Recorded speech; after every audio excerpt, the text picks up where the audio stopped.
consciousness, the final frontier. These are the voyages into the universe between your ears. Our mission: to explore collective wisdom, seek out amazing secrets, and spread the message of personal potential.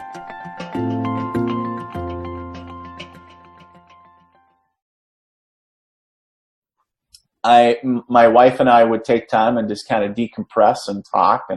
And I said, have you been noticing the spirit in the house?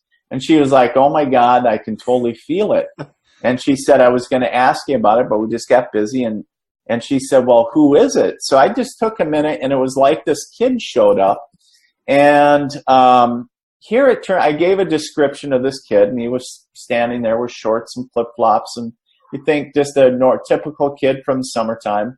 And the description I gave, my wife started crying, and I said, and this person I had never connected to for her. And I was like, who is it? And she said, and she told me the story when she was growing up in central North Dakota, in a rural area. There was this boy that her and another friend of hers that we're friends with, he had taken his life. And they were young. I think they were 10 or 11 at the time, really quite young. And he took his own life. And I said, so it really always bothered her, and his passing and just the way that he passed. And so she asked, of course, what's the message? And I said, well, he's talking about past memories of Christmas. He said, I really like your Christmas tree. And I'm going, thanks. And he goes, I really like this angel back here on your ornament he's talking about. And I was like, so I actually got up off the couch and I walked over to where he was pointing. And in our home, it's a 4-level split, just to paint a little picture to you. And from the living room, there's a short little stairway going upstairs. And so our Christmas tree always sits kind of in a corner. And so I had to wedge myself in between the banister and the tree, and to get a good look at this. And I grabbed this ornament, and here it was, a clear plastic angel playing a harp, and which was just a normal. And I was like, I'm looking at it, and I'm like, where the heck did we get this? Now, I don't know if you're like us, but we remember pretty much every ornament, saying, oh yeah, the kids made this in school, or, we bought that silly one when we were on vacation, whatever, not maybe vivid, but you have a vague recollection. And I said, so I'm showing it to and it looked brand new. And I said, do you remember getting this? Did we get this? And she goes, no, I have never seen it before in my life. And I said, well, and then I knew he was telling me that it wasn't ours. And my wife said, well, whose is it? Well, growing up, I was mentioning that her and a friend, that she grew up with another friend. Well, he now lives about an hour north with his wife and kids. But before they actually had children, they tried to conceive, and they actually had a stillbirth. And it was really, really, really difficult, obviously, for obvious reasons for them. And every year, it's kind of interesting, around Christmas time, they do a memorial thing for the families of children lost, okay? A little backstory there. So I said, and I'm going to use a fictitious name, so don't, for the listeners thinking, oh my God, it's Mary and John Shaker. And I said, it's Mary and John. It's supposed to go to Mary and John. And she was like, are you serious? And I was like, absolutely. And so we got out the bubble. We got the bubble mailer. And she said, well, what do I write? And I said, just write from a friend. And then you can write Love Marilyn. That's my wife's name. Mm-hmm. And so she did that. And she put it on a card, threw it in there. And she said, now we need to get this to the mailbox. Or to the post office. I said, okay. So she set it on the hallway table. Well, it's kind of interesting because, as life does, it gets busy. And about a week later, we were sitting there again, and she's like, "Oh my God, Dean, did you not mail?" You know, the typical married conversation. Yeah. "Did you not mail this?" And I said, "No, I thought you were going to mail it," and back and forth. And she was like, "You need to get this mail right away." And so I felt bad. And of course, our local grocery store, which is only blocks away, has like a little postal area in it. So I jumped in the car, ran over just to do it right then. And it was interesting because about 4 days later, she got an email. And it kind of read something to the lines of, "Dear Marilyn, I got your package the other day, and you'll never know how much it meant to us." And she goes on to mention about the memorial that the hospital did every year for, children that died. Mm-hmm. And she said, we could not attend because they went on to have 2 healthy, beautiful children. And because their kids had a Christmas play or whatever those kids do. But even though they were grateful to attend their kids' play or recital, they were pretty, distraught that they couldn't go to this memorial service. On the evening that was supposed to happen, when they got back from this play, what was sitting against the door was this package. Right. And they opened it up, and here was the angel, and it said, "From a friend." And I said, "That is why." And I said, and I looked at my wife and laughed a little bit, and I said, "Shall I call it divine procrastination or shall I call it divine intervention?" Yeah. And I think she probably had some choice words to call it. Yeah. And I said, and I looked at my wife and I said, "That is why we do what we do."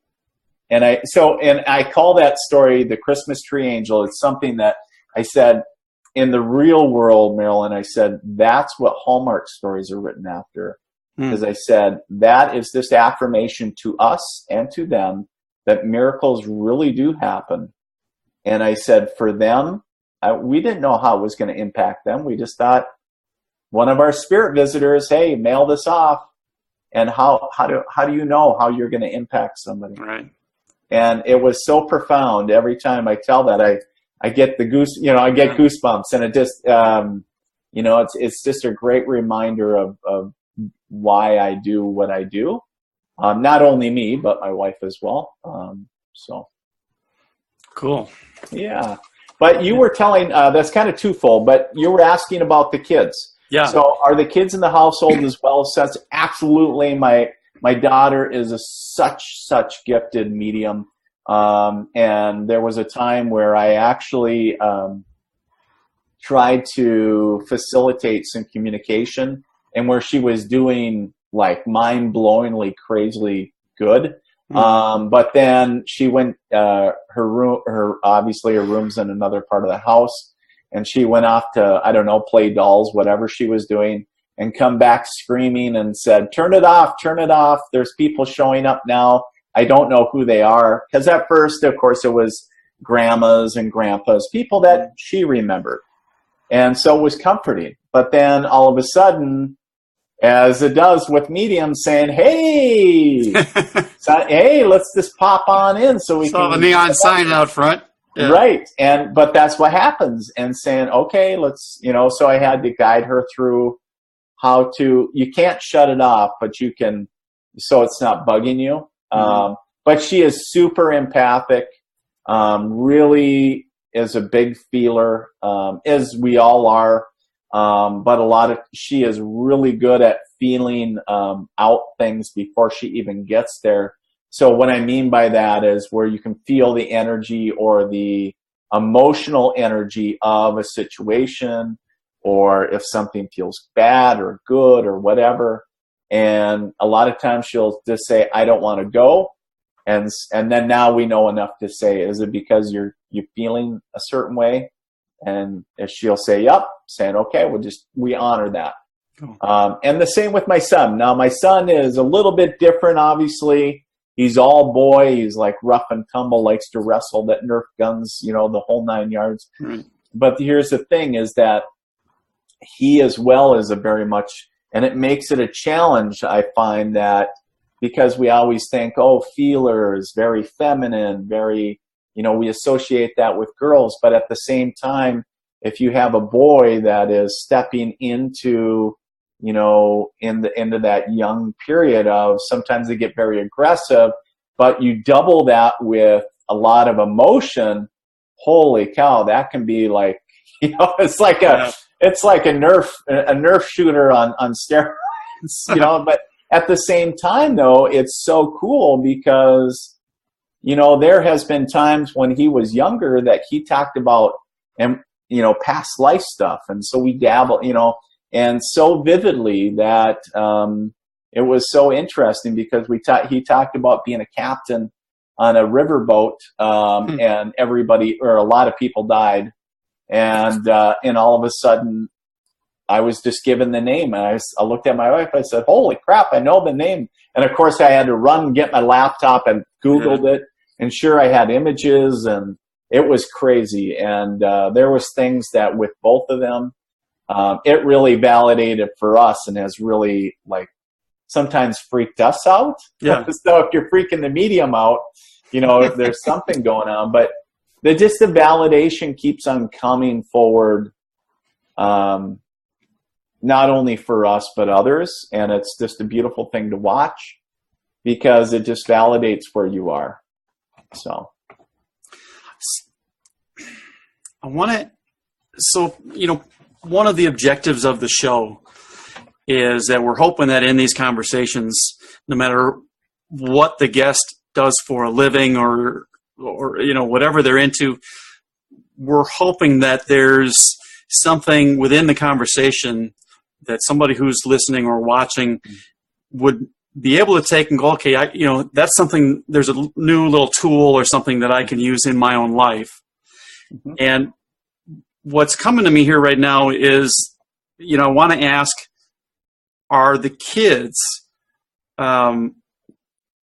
or maybe even not even in the moment, but do you see it coming for them that they're going to be able to take their abilities and forget about, doing shows or things for other people, but are they going to be able to, can they use this stuff for themselves in order to improve their own lives moving forward? Sure. Well, that would be that would really be my wish for them, because I really try to impart on them. I don't put pressure on them to develop it, even though sometimes I will try to coax it a little bit here and there. But the thing is I really let it up to them, Sam, because I don't want it to be freaky to them. And I use that word freaky because as a kid, if you think of something that is completely foreign to you, because what's the biggest thing that we fear? Things that we don't understand or know, right? And the more knowledge we put behind it, it's like, oh, that's not scary anymore, or it's not weird. And so when they're ready, because for my daughter, I feel that she'll probably continue to be a very much of a feeler, if you will. Yes, but do I know for sure how that's going to look, let's just say 10 years from now? No, because she could very much make the choice, even here next year or tomorrow maybe, saying, you know what, no, I'm going to shut everything down. I'm not going to listen to that anymore. I'm not going to listen to my inner voice. It's freaking me out. And I've heard a lot of people, very extremely gifted people, that said, you know what, when I was 16, I had a crazy interaction with the spirit or whatever. I shut it down. I didn't want to have to do anything more with it. And it wasn't until I was 25 that I allow it to, it sprung back up. So, and the same with my son. Do I know that? No, but I also try to set the stage to let them know, number one, this is a safe environment, and to help cultivate that if they wish. But if not, it's not, I'm not going to be the overbearing parent and say, you will practice, I won't do that to them. But the thing is that, I am a big proponent of people developing their intuition and other abilities if they allow, but intuition number one, because I just think how powerful that is. If you're a young person, how you could use that in your life, or if you're a business person, or it doesn't matter what you do. You could be flipping burgers. This is really where I was going with the question. Right. It is how do you blend this? How do you blend, I call it the woo-woo world, right? Right. How do you blend the woo-woo into the traditional? And saying, because it is who we are. We are a spiritual being having a human existence. And so one example is, in a lot of Fortune 500 folks that are in the know are getting this, is where you talk about meditation and connecting to a higher sense of themselves, because they're learning to tune into their intuition. And when it comes to business decisions, saying, is that merger in our highest good? And saying, you know what, I'm getting big red flags around it. Or how many times have you heard, my gut is telling me this? Or, no, I'm getting bad vibes on this, or whatever. And saying, it's nothing crazy. It's been around since the beginning Forever. of time. It's getting back to an old concept. And but it depends how you want to use it. You can use it for buying a car. You can use it for food. You can use it anything. Dating was a great one. I talk about when I speak. I talk about how powerful would that be. How many young ladies, potentially put themselves, and young men potentially put themselves in a dangerous position when they're dating, just because somebody is cute, or it's the party everybody's going to, or, right? And peer pressure, whatever the social pressures, right? And we've all been there. And the thing is that if something's telling you don't, or something's caution, saying, pay attention to it, because it's trying to tell you something. And energy, I always go with the adage, energy doesn't lie. If something's telling you it's off, you don't always have to know the story behind it. It's just pay attention and honor that piece. Every time I've honored my intuition, it's always paid off and said,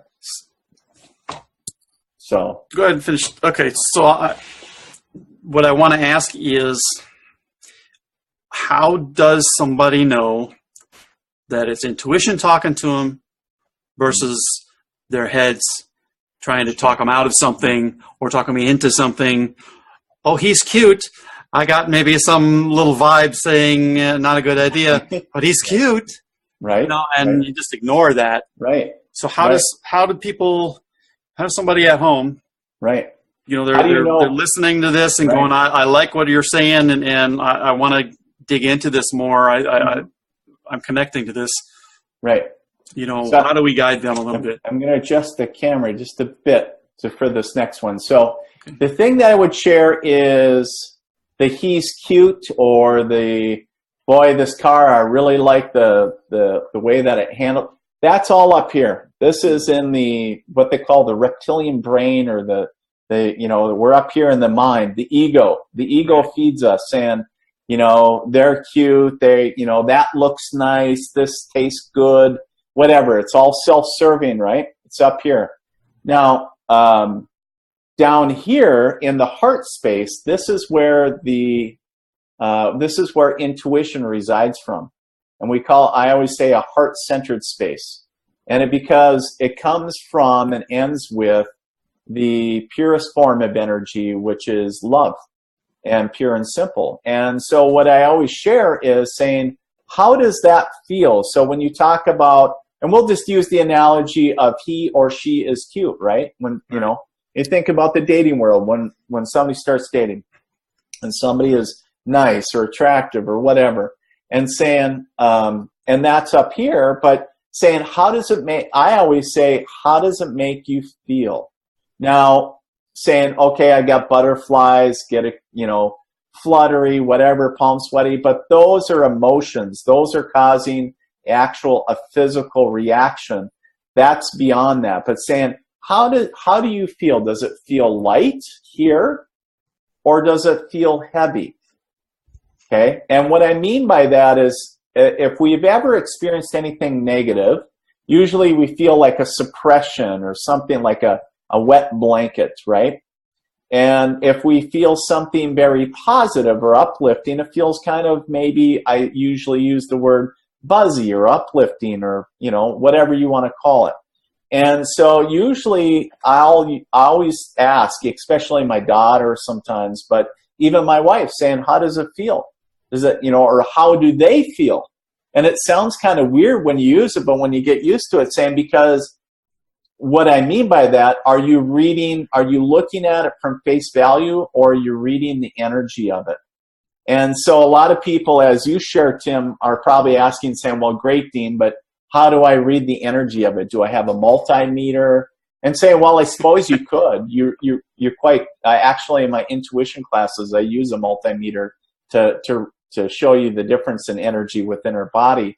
But the thing is that with that is, it's, what I would share is practice connecting to somebody that is thinking negative thoughts, or maybe something that's negative and something that's positive, and feel the difference. Not by what you're seeing physically, and not by what you're hearing audibly, but what you're feeling. So if you gotta wear headphones and, you know, eye blinders, whatever, but if there's something very negative, connect to that and say, how does that make you feel?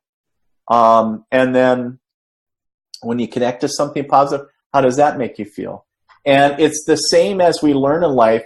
We're learning to read a new language. Right. And we're learning a new language in a sense. And so when we're learning how to read or feel energy, some people interpret energy differently. If you're a big feeler, you'll be able to feel it. If you can see it, some people can see auras and color changes. So it's different for everybody. But going back to what you were saying is, how does the everyday person connect to that? Or is it something, you know, geez, my teen could really use that, or my daughter could really use that ability. And there are so many great books out there to start learning about energy and how it feels. But again, I would start with the basics and start for yourself, because you got to figure out your language with energy. How does it feel when you connect to something that isn't positive? And how does it feel for you when you connect to something that is positive? So that way, when you're in the presence, or when you're going to connect to, you know, a particular event or organization or whatever, saying you're energetically connecting to that. Yeah. And we can all do it. It just takes practice. You know, the thought occurs to me that that's enough, because there's going to be people who are going to say, well, okay, I know there's 1,000 books out there, yep. But it's too much. Right. I read 40 of them already, and I don't know where to start. Yep.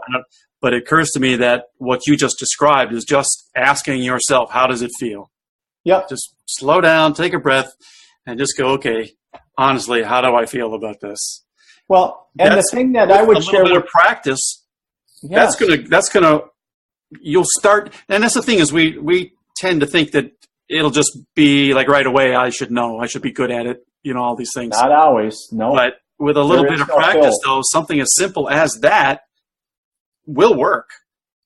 Yep. Right? It's gonna work. Just start where you are. And here's the thing too, Tim, if I gave you a book right now, if I handed you a book in Braille, and I said, Tim, read me chapter 1. You'd probably look at me, Dean, you know, I can't speak Braille. Or, you know, I can't read Braille. I can't speak it either. That's right. So, but here's the thing. It's a new language. And that's the thing I share with so many students and people that I talk to about intuition and energy. When you're stepping into it, it's really, you're stepping back into it. You're remembering what it is. But the thing is give yourself some time, because that, you know, it's always the old adage of it's an intuitive muscle. And so, like, so if you came to one exercise class and said, "Whoo, that was great workout. Boy, I'm good now." Saying no, the premise is you continually work, you continually go, and you work out. It's a lifelong thing, and if you're not continually flexing your intuitive muscle in some shape, form, or fashion, it will not grow for you. And it takes time, dedication. There was a whole year that I took after I embraced being a medium, and I took a course in mediumship, and I read tons and tons of books, right? I did the same thing. And I was trying to figure everything out. And then basically my teacher had said, now you need to take time and practice, because nothing will come, until you practice. Right. It might get, spurts and bits, but you need to figure it out for yourself. And that's quite honestly, Tim, that's what I did for a year. I didn't charge anything. I was giving my time. I was giving readings for free, and I was juggling my time in between being a spouse, a parent, and, working full time for the military. But then in whatever time I had left, I was scheduling folks in for readings. And through, bumbling around and figuring things out, but I was figuring out how it worked for Dean. Right. Not for somebody else, how it worked for me. And I started learning the language. And that was my year, my apprenticeship, I call it my apprenticeship year. And every day I'm still learning. There are things that happen, and it always goes in my toolbox. It's like, if I learn something new, and I'm always constantly, a game that I like to, just for your listeners really quick, one game that I like to play is kind of guessing the stoplight game, I call it, and kind of trying to feel when it's going to turn green.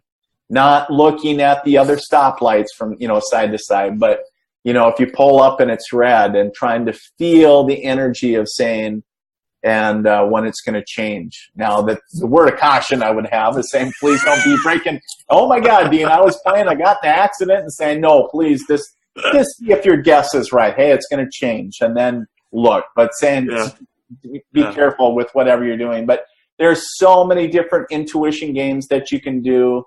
Bingo balls, you can, whatever it is. But there's so many different things. But playing with it. I want to address something, because I know there's going to be people that will hear this and go, well, I don't have intuition. I've never had anything happen to me. That's what, right? And we know that's not true. Right. But there are people who just don't believe that they have any abilities in this area. So there are things that, the easy things that are always trotted out is, have you never thought about somebody who you're not on a regular basis communicating with, and then out of the blue in the next hour or day, they call you? You haven't spoken to them in 4 years, and the next day, the phone rings and it's them. Right. Have you never, just turned down a street on the way to work that's different from the norm and had something cool happen, or have something ugly not happen because you took a different route? Have you, when I was a kid, used to play cards. I have a brother who's about 16 months younger than me, and there were two brothers who lived down the street from us, and the younger one was the same age as my brother. The older one was a year ahead of me in school. And the four of us used to hang out a lot, and we would play cards. And at one point, this kid, Roger, refused to sit to my right because I just said, okay, it'd be like, Roger, I need a 5. I need a 5. And I remember watching him pulling out a card and put it back and pull this out, and he throws down a 5, and I'm like, and I did it to him over and over and over again. But I come out of a blue collar world, right, where this stuff is woo woo. This is hocus pocus. This is magic. This is witchcraft. Give it a label, anything you want. Yep. But I have learned that we all can do this stuff. Yes. And we don't really have the time right now for me to go through this whole story, but I did some stuff that 2 weeks earlier, prior to me learning something, no way. Just like no way I was, but man, my mouth was hanging open from what I was doing. So we all have the ability to do this stuff. Absolutely. Right. It's just figuring out the process that works for you. Absolutely. And, one real quick story too, related to that, because I completely understand if somebody is like, I don't believe in it or I don't have it. When I was in Afghanistan and back in 2003, I was in Afghanistan, and we were on patrol in a mountainous area, and actually doing an evening patrol with vehicles. And we had actually stopped, which isn't normal in what we did at the time. Number one, because it's very dangerous when you do that, and number two, it's just kind of outside of our SOP, if you will. But one of the things is that we stopped, and part of the convoy, there was a lot of civilian contractors trying to install. They were installing new prototypes of things that is commonplace now. They were trying out new electronics and different things, and one of them, not that I can go into a lot of detail on it, but it was a new anti-IED equipment is basically what it was. It basically puts a bubble, electronic bubble around the vehicles. And one of the things and it looked like a big hunk of scrap metal was what it looked like with a switch. And but one of the things, they just installed it, and we were going to go test it, and we stopped, and it was almost like a voice had told me, "Don't stop here." And I wasn't in charge of the patrol, and I was like, and I got on the radio, and normally I wouldn't do it because there was somebody else in charge, and I said, "Hey, we need to move the vehicles up another 100 meters." Actually there were some guys outside of the vehicle, our guys. And I said, "Hey, we need to mount up and move another 100 meters up." And, before we did that, before we moved out of the area, cause I actually had to run up and kind of talk to the lead vehicle or whatever. We heard an audible click. Now that's not something you typically want to hear. And still to this day, the guys that I had served with still swear that it was either a pressure or time delay or something, that if we wouldn't have had that, of course, that equipment that we were, that prototype, that we probably wouldn't be here today. The other piece is, where did that voice come from? That wasn't somebody in the bushes going, "Hey, Dean, I think you need to move up." That was coming from within. It was spirit. It was, my heart, whatever, and saying, "Hey, you need to get these guys up. You're in danger." And so understand, how powerful is that? Regardless of whether you're a police officer, fireman, doesn't matter what you do, soldier, saying, if we're listening, something tells you something's up. If we're listening to it, instead of saying, it's just my nerves, it's saying, doesn't mean that we have to stop doing what we're doing, but we can be on high alert. We can be, alert to what's going on, or we can still do the same thing, but change it up a little bit. It's a powerful tool if we allow it. Yeah. I think we've all had intuitive hits of some kind, hunches, for maybe somebody wants to use that label and not say that's intuitive. That's the same thing. I've had hunches doing computer support work, which you would think is pretty cut and dry. It's this or it's this. Right. Sometimes it's not. And it's like,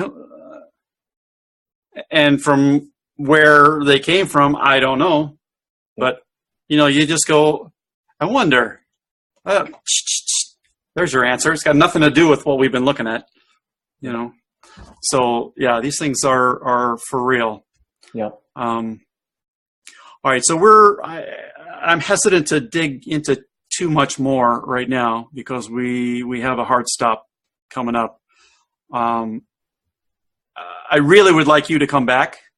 Yeah. At a time when Gabi can definitely be with us. Yeah. And if you're open to do a reading or two for us, I mean, if you're good with that, it'd be a lot of fun. I'd love to do that. Cool.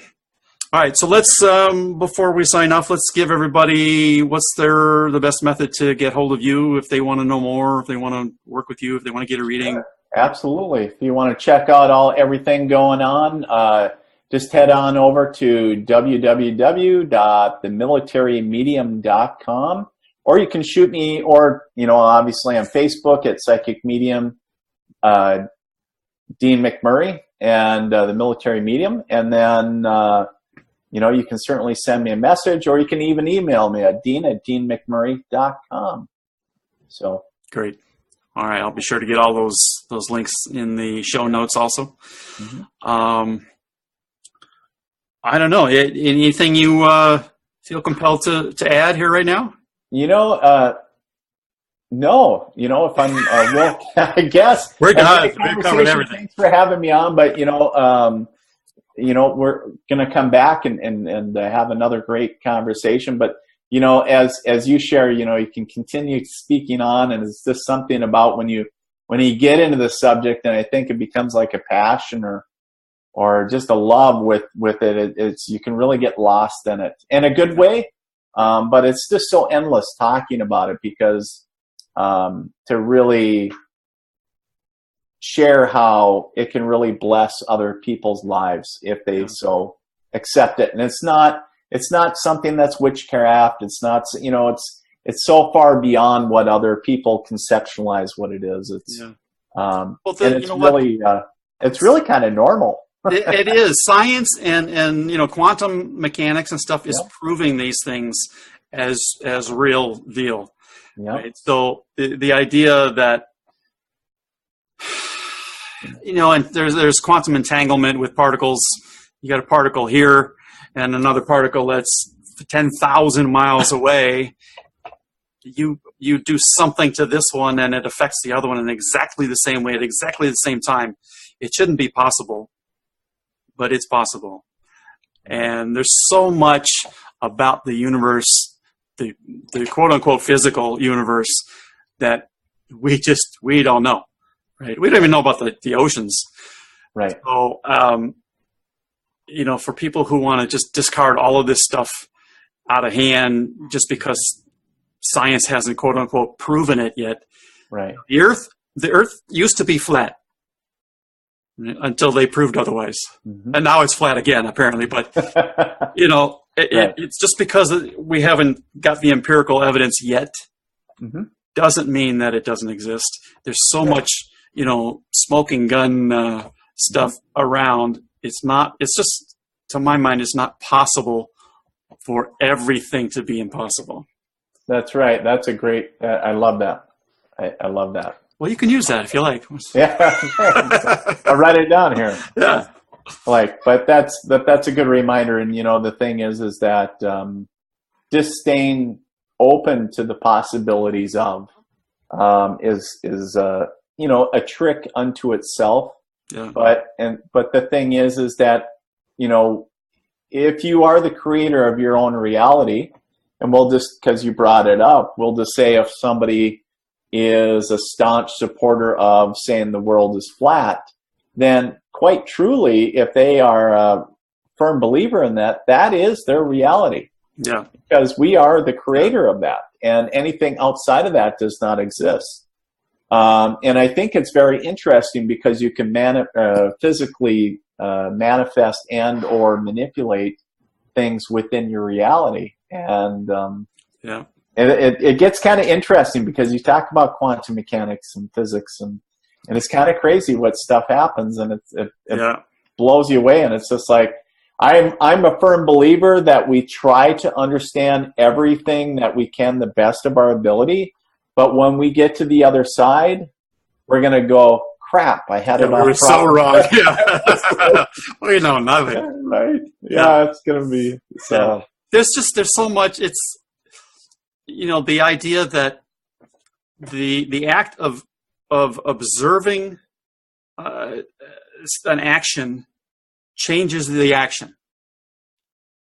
That's a mind blower, right? Mm-hmm. Whether you're, and we're not even talking about a person actually viewing, because a lot of times they're just talking about stuff that's microscopic subatomic particles being shot. But if we're watching it, if we're recording it, somehow that affects how it would normally act in the wild. Right.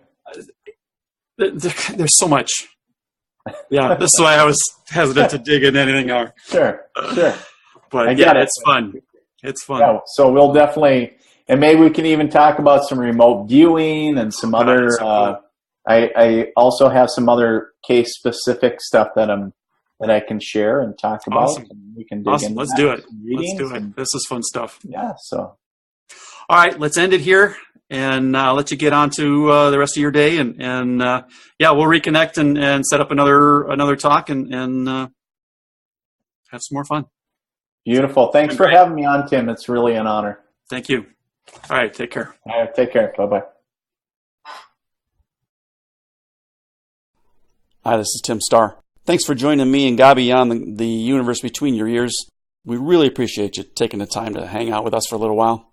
And we'd like to see you again. So be sure to subscribe wherever it is you're consuming the podcast from, whether it's YouTube or Stitcher or iTunes or whatever the hell else is out there. We want to see you again. We also want to hear from you. So let us know what you think of each episode. Let us know if you got an idea for a future episode that you think would be just killer. Absolutely, let us know. All right? Thanks again, and we will see you next time around. Bye-bye.